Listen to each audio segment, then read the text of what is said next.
I also want to say, every comedian that I've worked with, every comedian that I've put in a movie, I only put them in the movie because I thought they was funny. I thought they was perfect for the part. I tried to put them in a position to win. That's what it's all about, I look at from, Chris Tucker and Bernie Mac and Mike Epps, Katt Williams, Ricky Smiley, Michael Blackson, Cedric, Kevin Hart. All these guys I know are funny as hell. I didn't discover them. They were doing their stand-up or doing their thing, and I knew that they were great and that they could act, and that if I have an opportunity, I was going to give them an opportunity. To me, that's what it's all about. As far as specific things, Katt was 100 on a few things. Most of what he was saying, a couple things, I just want to clarify. When we bring in a new, comedian, we do have them try out for different roles. So Ricky did give Money Mike a shot. But when we saw him and, we kind of saw how he moved and how he was, auditioning, we decided that he would be a better,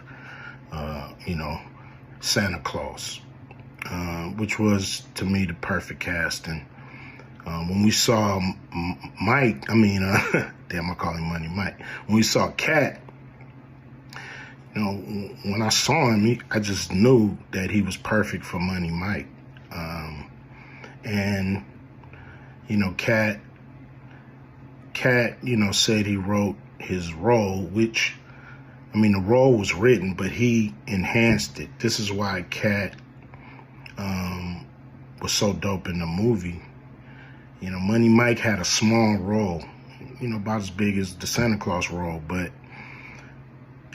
when we start filming, he was giving us such magic that we kept expanding his role and giving him more to do because he was on point. When we shoot these movies,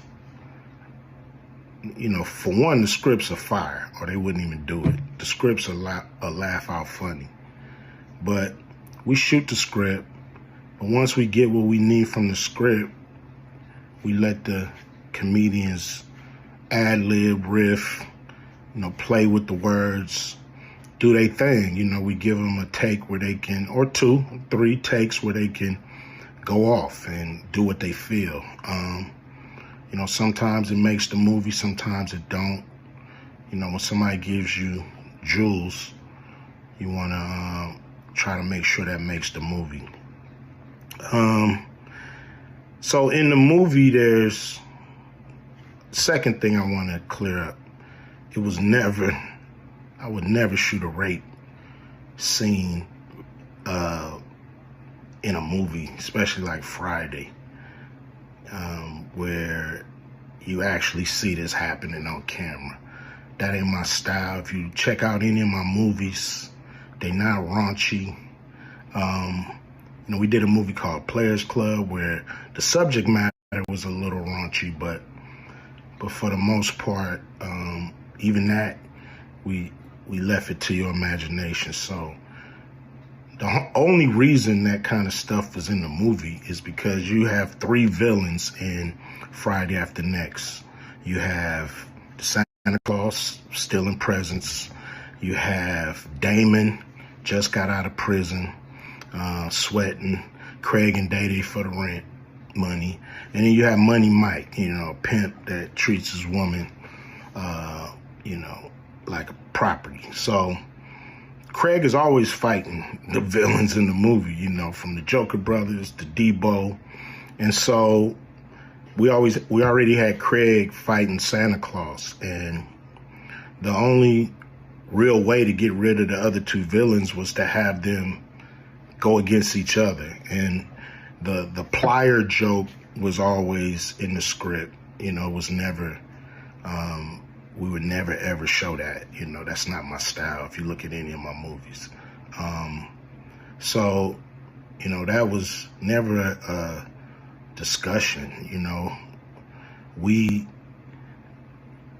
know, at that point in everybody's career, you know, we would listen to a certain extent, but we wasn't gonna change the movie for any actor. You know, we do what we feel, and if it was a rape scene, it would have been in the movie. There was no reason not to shoot it. But that's not my style. I don't even like that kind of shit in movies, on camera. And so, you know, that was, to me, a little discrepancy there. You know, Katt, he wrote a lot of his part because, you know, like I said, he was giving us jewels, so we were keeping the camera rolling. He was coming off the dome. He was coming prepared every day to steal the show. You know, that was his mission. And, you know, that's what he did, you know, with the movie. And it launched his career, you know. And I'm proud of the movie. I'm proud of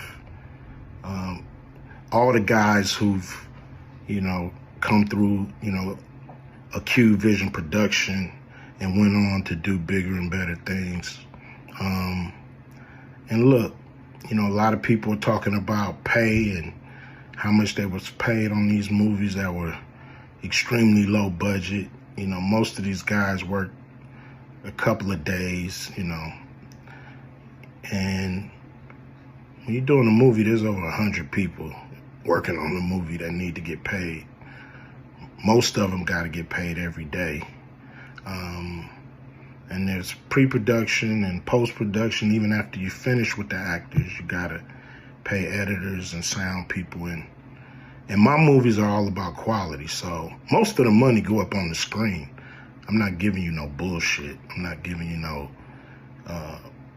low budget, you know, shit you can laugh at because it's so cheap. So, you know, we try to put all the money on the screen.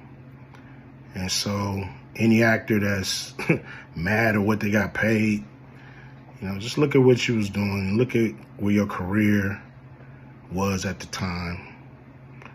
You know, take a look at where it is now. And Friday has something to do with that, I believe. And I put a lot of people in movies, but they ain't never put me in a movie. So you could take that for what it's worth. You know what I'm saying? I've given a lot of these guys opportunities. And I still act, so I'm waiting for a call. I ain't got to produce everything or write everything.